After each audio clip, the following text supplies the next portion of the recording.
What if an old shovel could become a Damascus knife? Sounds crazy.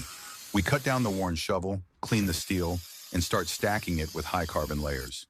Heated and hammered, the metals fuse into a solid Damascus billet. Careful forging shapes the blade, and grinding brings out its stunning design.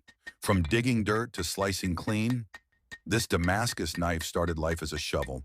Hit like and subscribe for more mind-blowing builds.